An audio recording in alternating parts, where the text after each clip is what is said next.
Pull up a world map. Now zoom in.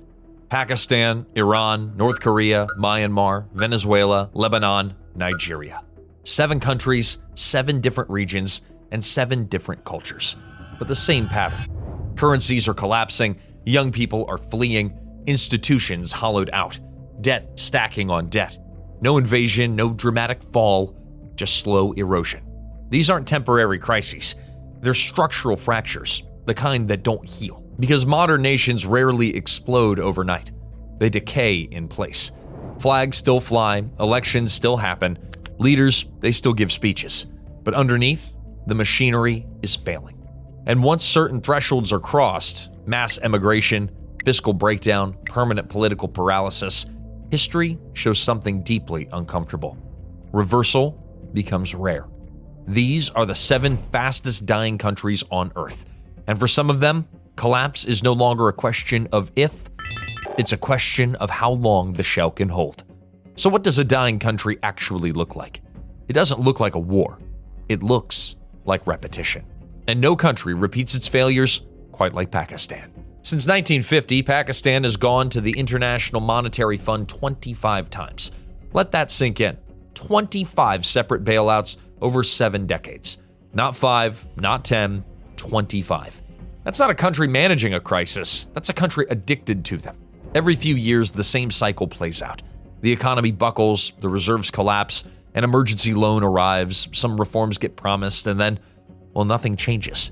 The IMF's own 2024 review described formidable structural challenges, a narrow tax base, weak governance, an oversized state that chokes private investment. Now, these words could have been written in 1990 or 2000 or 2010.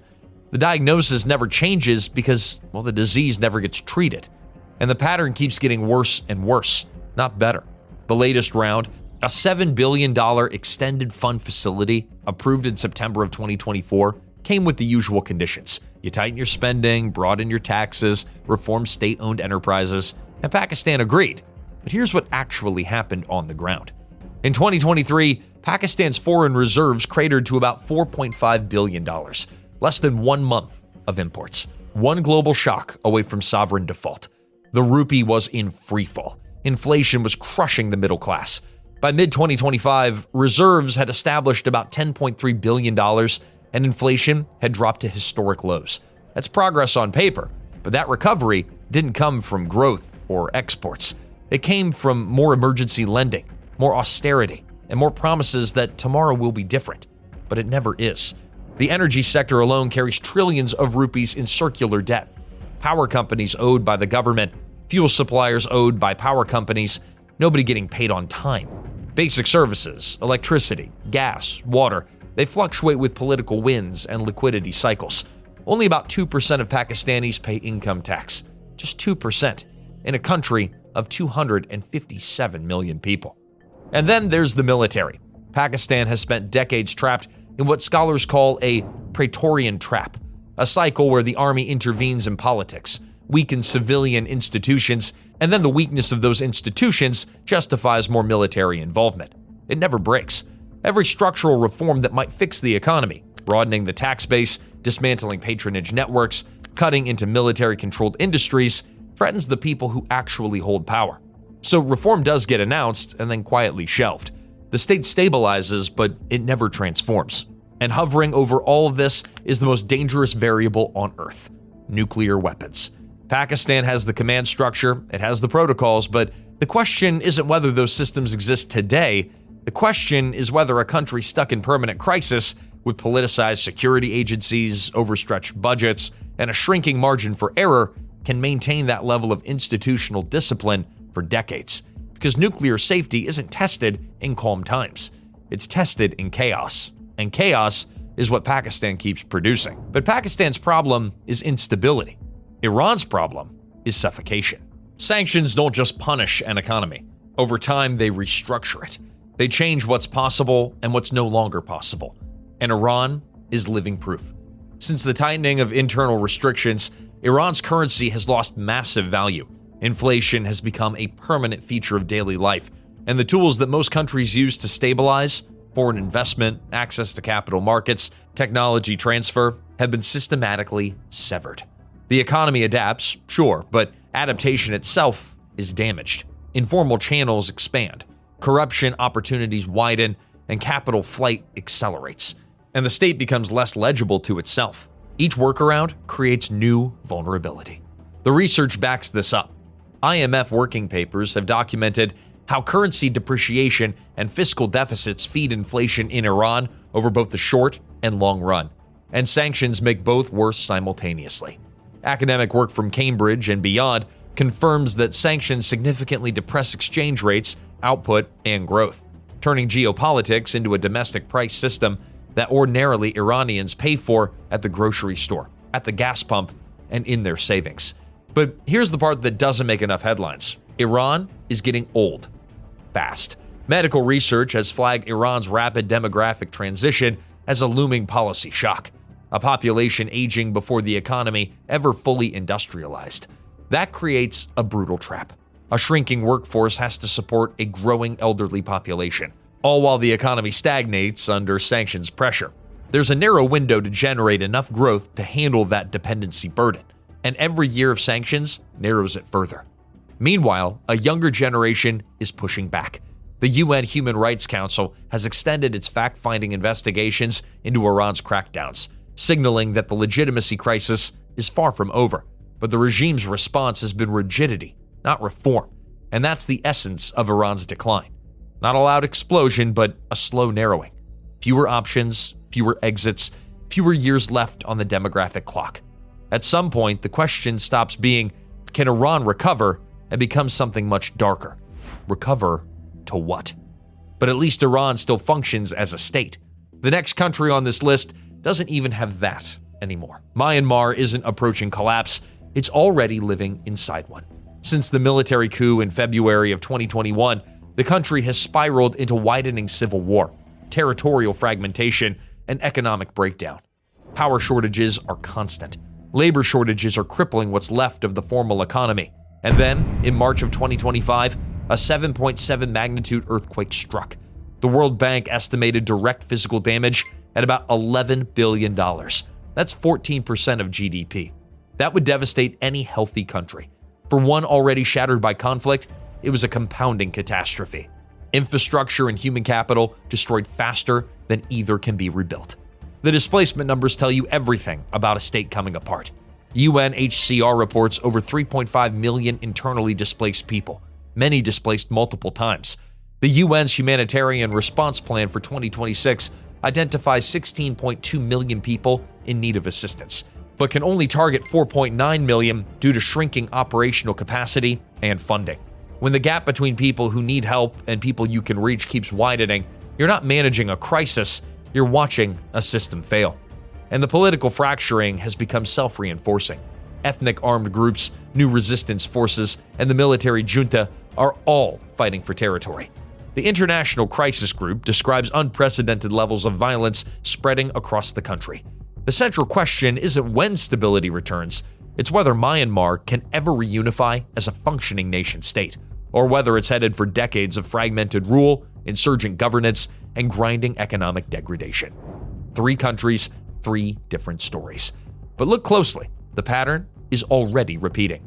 If you're seeing it too, subscribe to Fall of Nations, because what ties these 7 countries together is far bigger than any single headline, and we're about to show you exactly why. Here's the thing about national decline that most people miss. It's not one crisis that kills a country, it's the interaction between crises. And that interaction is what makes reversal so rare. Now, when a currency collapses, trust collapses with it. When trust disappears, the economy goes informal. Cash, barter, patronage, black markets. When the economy goes informal, the government can't collect taxes. When it can't collect taxes, services fail. Schools, hospitals, roads. When services fail, people stop believing in the system. And when they stop believing, they leave. They emigrate.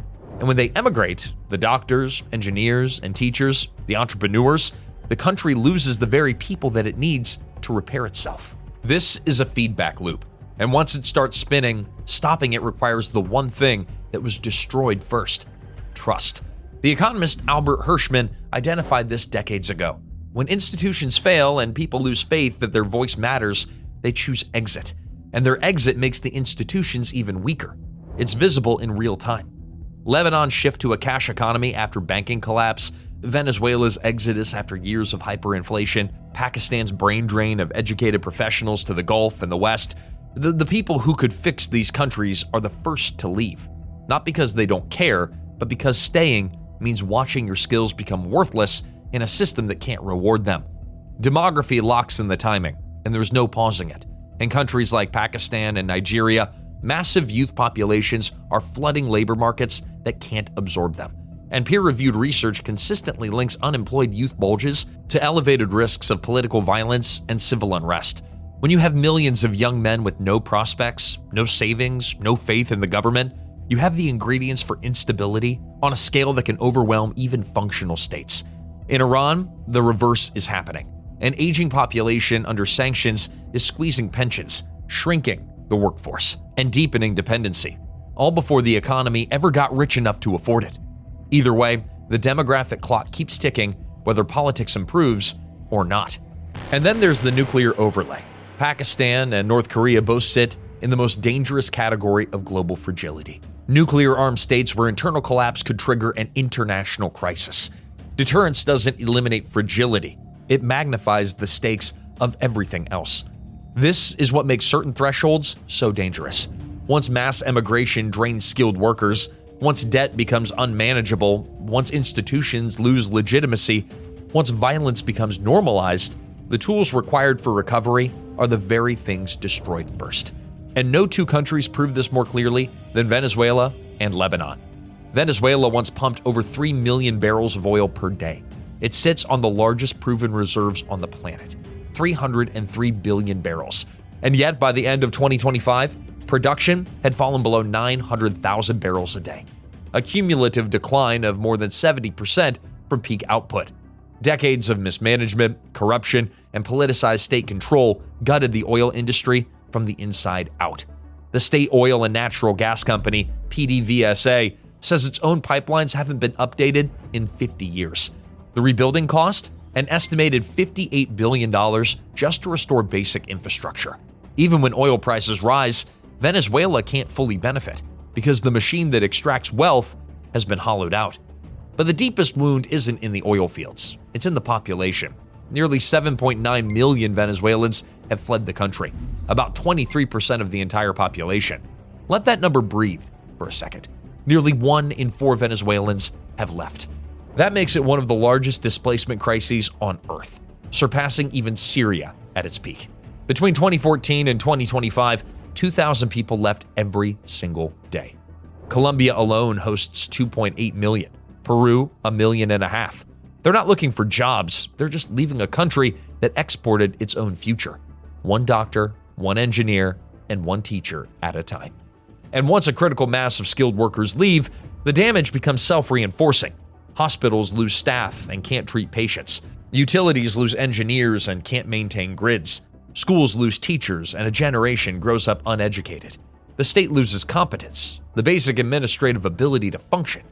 Venezuela may still have a flag and a seat at the UN, but the institutional foundation that once made the state work has been gutted from the inside.